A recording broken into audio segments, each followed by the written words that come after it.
আপনাদের সবাইকে স্বাগতম জানাই নতুন একটি আপডেট ভিডিওতে। ভারতের ভিসা নিয়ে যেই তথ্য দিলেন হাই কমিশনার, এই হচ্ছে শিরোনামে কালবেলা পত্রিকায় গত 29শে সেপ্টেম্বর রাতের 10:45 একটা নতুন করে বিজ্ঞপ্তি প্রকাশ পেয়েছে। সেই বিজ্ঞপ্তিতে ভারতীয় হাই কমিশনার কি আপডেট দিয়েছে ভারতীয় ভিসা রিলেটেড, সেটা নিয়েই আজকের এই ভিডিওটি সাজিয়েছি। তাই অবশ্যই ভিডিওটি ধৈর্য সহকারে শেষ পর্যন্ত দেখবেন আপনারা, কারণ এই ভিডিওর মাঝে গুরুত্বপূর্ণ আপডেট রয়েছে। আর ছোট্ট একটি রিকোয়েস্ট, আপনি যদি আমাদের এই ছোট্ট চ্যানেলের নতুন দর্শক হয়ে থাকেন তাহলে অবশ্যই চ্যানেলকে সাবস্ক্রাইব করে আমাদের সাথেই যুক্ত থাকুন। আমরা কিন্তু ভারতীয় ভিসা রিলেটেড লেটেস্ট আপডেট সবার আগে দেওয়ার চেষ্টা করি। তো চলুন ভিডিওটিতে একটি লাইক দিয়ে মূল যে আলোচনা সে আলোচনা আমরা শুরু করি। যেমনটা আপনারা দেখতে পাচ্ছেন, ইনি হচ্ছে প্রণয় বর্মা, বাংলাদেশে রয়েছেন ভারতীয় হাই কমিশনারে।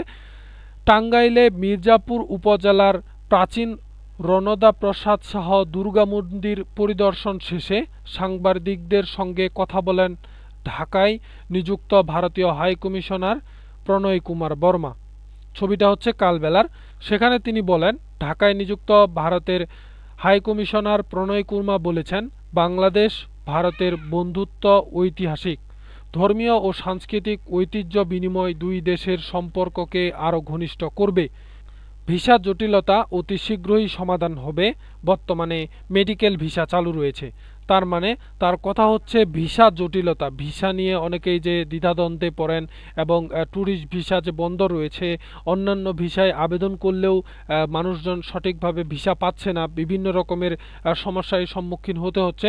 সেই জটিলতাগুলো খুব শীঘ্রই সমাধান হবে বলে জানিয়েছেন এই ভারতীয় হাই কমিশনার প্রণয় কুমার বর্মা। সোমবার 29শে সেপ্টেম্বর সন্ধ্যায় টাঙ্গাইলের মির্জা উপজেলার প্রাচীন রণদা প্রসাদ শাহ দুর্গা মন্দির পরিদর্শন শেষে সাংবাদিকদের এসে এসব কথা বলেন। তিনি বলেন, এখানে তিনি সপ্তমী পূজা উদযাপন করতে এসেছেন। দুর্গাপূজা একটি মহোৎসব। বাংলাদেশ ও ভারতের দুর্গাপূজার উৎসব একইভাবে পালন করে থাকে। আশা করি দুর্গাপূজা আমাদের জন্য কল্যাণ বয়ে আনবে। তিনি সবাইকে দুর্গাপূজার শুভেচ্ছা জানান।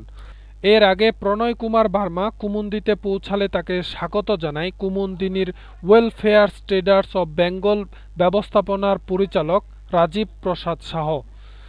সন্ধ্যায় বাজরায় লোহজিং নদীর পার হয়ে দানবীর রণদা প্রসাদ শাহ দুর্গা মণ্ডপ পরিদর্শন করেন হাই কমিশনার এবং সেখানেই ভারতেশ্বরী হোমসের মেয়েদের পরিবেশনায় আরতি নৃত্য উপভোগ করেন।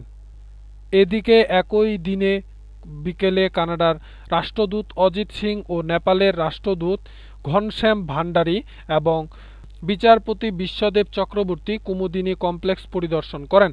সেখানে তাদের স্বাগত জানায় কুমুদিনী ওয়েলফেয়ার্স অব বেঙ্গলের ব্যবস্থাপনা পরিচালক রাজীব প্রসাদ শাহ। তারা দানবীর রণদা প্রসাদ শাহের বাড়ি পূজা মণ্ডপ পরিদর্শন করেন এবং আরতি নৃত্য উপভোগ করেন।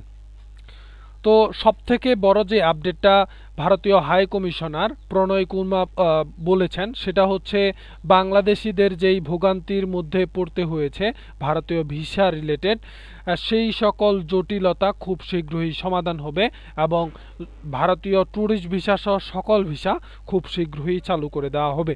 এমনটাই কিন্তু ভারতীয় হাই কমিশন থেকে জানানো হয়েছে। প্রণয় কুমার বর্মা এমনটাই জানিয়েছেন তাদের দুর্গাপূজার যে সপ্তমী চলছিল 27শে সেপ্টেম্বর সেই সময়ে সাংবাদিকদের। তো আজকের এই ভিডিওতে আমি শুধু আপনাদের এই বিষয়টি অবগত করলাম।